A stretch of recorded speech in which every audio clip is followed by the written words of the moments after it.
రక్షణ మంత్రి రాజ్నాథ్ సింగ్ తో బీజేపీ 5 జిల్లాల కోర్ కమిటీ సభ్యులు భేటీ అయ్యారు. బీజేపీ నేతల భేటీలో రాజ్నాథ్ సింగ్ ఆసక్తికర వ్యాఖ్యలు చేశారు. రాజధాని అమరావతి గురించి నేతలు ఆయన్ని అడిగారు. అయితే రాజధాని అమరావతిని మనం తీర్మానం చేశాం కదా అని రాజ్నాథ్ సింగ్ బదులిచ్చారు. దీంతో ఇప్పుడు రాజధాని లేదు కదా అని మరో బీజేపీ నేత అడిగారు. దీనికి సమాధానంగా మనమే అధికారంలోకి వస్తున్నామని, పరోక్షంగా పొత్తులుంటాయని రాజ్నాథ్ సింగ్ చెప్పారు.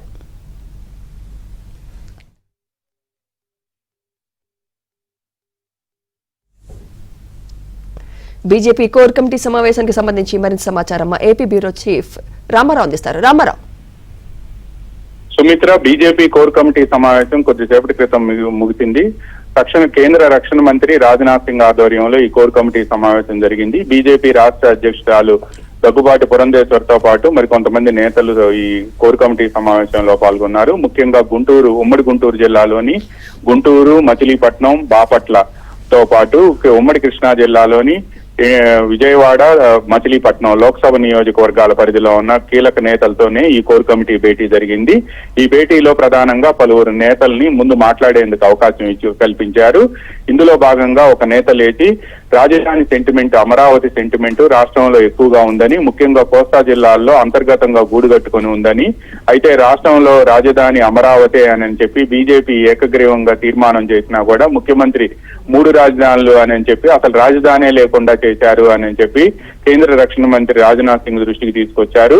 అమరావతి రాజధాని అని బీజేపీ ఏకగ్రీవంగా తీర్మానం చేసింది కదా అని చెప్పి రాజ్నాథ్ సింగ్ వ్యాఖ్యానించారు. ఈ సమయంలో మరో నేత కేంద్రం కూడా అదే విషయం చెప్పాలి కదా అని చెప్పి ప్రశ్నించారు. అయితే ఇప్పుడు రాష్ట్రానికి అసలు రాజధాని లేదని ఇంకో నేత ప్రస్తావించారు. దీంతో రాజ్నాథ్ సింగ్ మనమే అధికారంలోకి రాబోతున్నాం అని చెప్పి నవ్వుతూ చెప్పి మీరెవరు ఆ రాజధాని గురించి ఆందోళన చెందాల్సిన అవసరం లేదు, అమరావతి రాజధానిగా ఉంటుంది అని చెప్పి రాష్ట్రంలో పరోక్షంగా పొత్తులు ఉంటాయని చెప్పి సంకేతాలు ఇచ్చారు అని చెప్పి బీజేపీ కోర్ కమిటీ సమావేశంలో పాల్గొన్న కొంతమంది నేతలు ఆఫ్ ద రికార్డ్ గా చెప్పారు.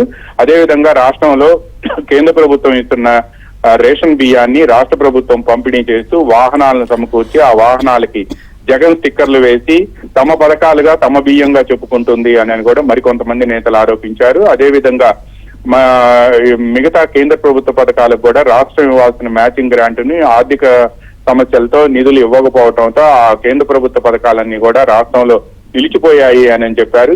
దీనికి పరిష్కారం ఏంటి అని చెప్పి రాజ్నాథ్ సింగ్ ప్రశ్నిస్తే అసలు ఆ వాహనాలను మనమే కొనుగోలు చేసి మోడీ బొమ్మ వేసి ఇవి కేంద్ర ప్రభుత్వం ఇచ్చే రేషన్ బియ్యం అని ప్రజలకు చెబితే ఎలా ఉంటుందని చెప్పగా గుడ్ ఐడియా అని చెప్పి కూడా రాజ్నాథ్ సింగ్ వ్యాఖ్యానించారు. ఇక మిగతా పథకాలకు సంబంధించి రాష్ట్ర ప్రభుత్వం ఏవైతే నిధులు లేక ఆ పథకాలను నిలిపివేసిందో అటువంటి పథకాల గురించి కూడా ప్రజల దృష్టికి తీసుకువెళ్లాలి అని చెప్పారు. రాబోయే 5 సంవత్సరాల్లో రాష్ట్రంలో సంస్థాగతంగా ఎదిగేందుకు రాష్ట్రంలో బీజేపీ ఉనికిని నిరూపించుకునేందుకు కూడా కార్యకర్తలు, నేతలు అంతా ప్రయత్నం చేయాలని, మోడీ బొమ్మతో ప్రతి ఇంటికి వెళ్లి కేంద్ర ప్రభుత్వ పథకాలను ప్రచారం చేస్తే మనం అదే స్వతంత్రంగా ఎదగటంతో పాటు సంస్థాగతంగా కూడా బలోపేతం అవుతామని చెప్పి రాజ్నాథ్ సింగ్ సూచించారు. దీంతో ఈ సమావేశం మొత్తం కూడా రాజధాని అమరావతి అంశం ఆసక్తికరంగా సాగటంతో పాటు రాష్ట్రంలో అధికారంలోకి మనమే వస్తున్నామని చెప్పి నర్మగర్భంగా చేసిన వ్యాఖ్యలు కూడా హాట్ టాపిక్ గా మారాయి. సుమిత్ర.